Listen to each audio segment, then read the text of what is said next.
Les difficultés économiques auxquelles font face de nombreux pays du monde poussent les populations à quitter leur foyer, leur famille, leur pays natal dans l'espoir de trouver un travail décent.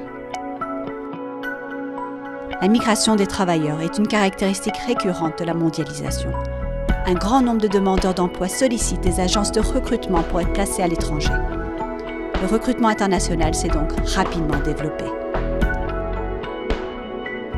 Les agences de recrutement privées existent sous de nombreuses formes. On trouve de grosses entreprises opérant à l'international, des agences petites et moyennes avec un réseau modeste, des recruteurs autonomes qui appartiennent au réseau informel. Les recruteurs respectueux de l'éthique mènent leurs activités dans le respect de la loi. Il en existe malheureusement un grand nombre qui exploitent les demandeurs d'emploi et en font des victimes. Cela commence par les frais de recrutement que l'on impose aux demandeurs d'emploi. Ceux-ci font référence aux frais de service facturés par le recruteur aux demandeurs d'emploi. Mais ce n'est pas tout. Ces frais comprennent également des coûts connexes.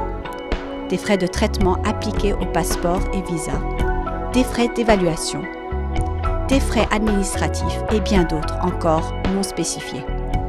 Les frais de recrutement sont injustes. Les demandeurs d'emploi ne devraient pas avoir à payer pour obtenir du travail.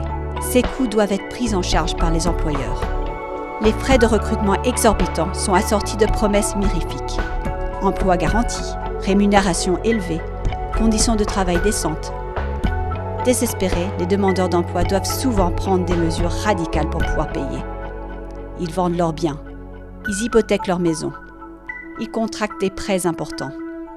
De nombreux recruteurs prêtent également de l'argent, mais appliquent des taux d'intérêt élevés ou s'arrangent pour prélever illégalement les salaires.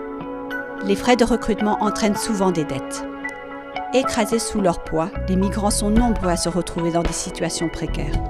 Ils sont surmenés, sous-payés. Ils ne se plaignent pas. Ils sont dans la crainte permanente de perdre leur emploi et d'être déportés. Ils ont peur de rejoindre les syndicats. Les normes internationales interdisent l'application de frais de recrutement aux travailleurs. La Convention 181 et les directives et principes de l'OIT sur le recrutement l'indiquent de façon très claire. Aucun frais ou coût relatif ne devrait être imposé aux travailleurs. Supprimer les frais de recrutement. L'Internationale des services publics mène une campagne active dans ce sens. Notre Fédération syndicale mondiale représente les travailleuses et les travailleurs du secteur public, soit 20 millions de personnes dans le monde. Elle s'engage pour un recrutement professionnel juste et respectueux de l'éthique. Un recrutement qui atténue les coûts, qui protège les droits de l'homme, qui respecte les normes internationales en matière de travail. Notre campagne mondiale vise à informer les gouvernements, à organiser les travailleurs, à informer le public et les demandeurs d'emploi eux-mêmes. Nous pouvons réussir. Certains pays interdisent déjà l'application des frais de recrutement. Les recruteurs justes et respectueux de l'éthique le font. Associez-vous à notre combat pour défendre les droits des travailleurs. Soutenez notre campagne visant la suppression des frais de recrutement dans le monde. Aidez-nous à éradiquer définitivement l'exploitation par le travail et la violation des droits de l'homme.